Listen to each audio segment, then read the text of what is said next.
د ولسي جرګې د پخواني وکیل نوروز خان اصولي زوی په 1455 کال په خوست ولایت کې زیږېدلی دی او په 1422 کال د خوست قبایلو لیسې ته شامل شو چې وروسته بیا کابل ته راغی او دلته په کال 1429 کې په عبدالهادي دوي لیسې کې خپلو زده کړو ته دوام ورکړ چې په 1440 کال کې له همدې لیسې څخه په لوړه درجه فارغ شو. لوړې زده کړې د روسیې هېواد د اوفا ښار د ویګو په پوهنتون کې پیل کړې چې لومړی د حقوقو په برخه کې په لوړه درجه د لیسانس دوره پای ته ورسوله او تر هغې وروسته یې د حقوقو په برخه کې ماسټري ولوسته.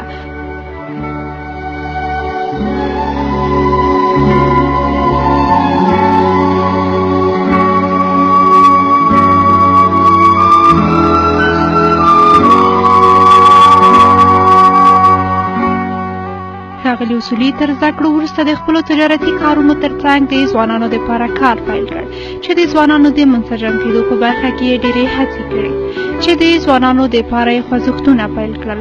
همداراز ښاغلي اصولي په فرهنګي برخه کې هم د پام وړ هڅې کړې دي.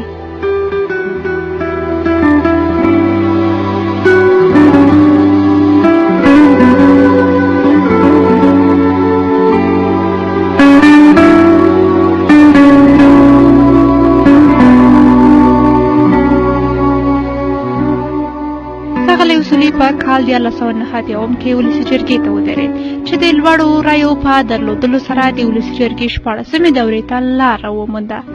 د وکالت په پیل کې د ولسي جرګې د ریاست لپاره هم نوماند شو او له 1490 څخه بیا تر اوسه پورې د ولسي جرګې د لوړو زده کړو معارف فرهنګي او دیني کمیسیون د رئیس په توګه کار کوي.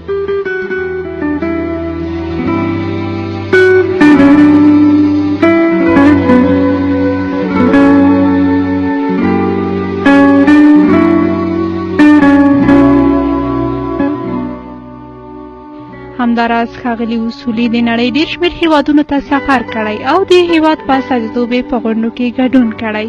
ښاغلي اصولي د ښو کړنو په خاطر له بېلابېلو ارګانونو څخه تر 40 ډېر ستاینلیکونه ترلاسه کړي.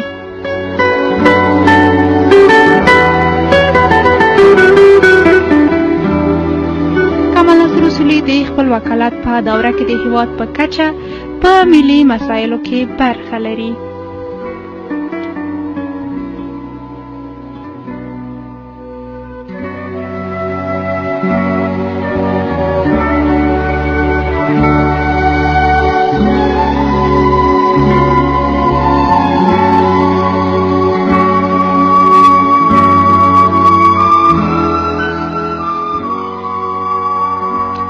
همداراز ښاغلي اصولي هره ورځ له سلګونو افغانان سره د هغوی د ستونزو د هواري په برخه کې لیدنې لري.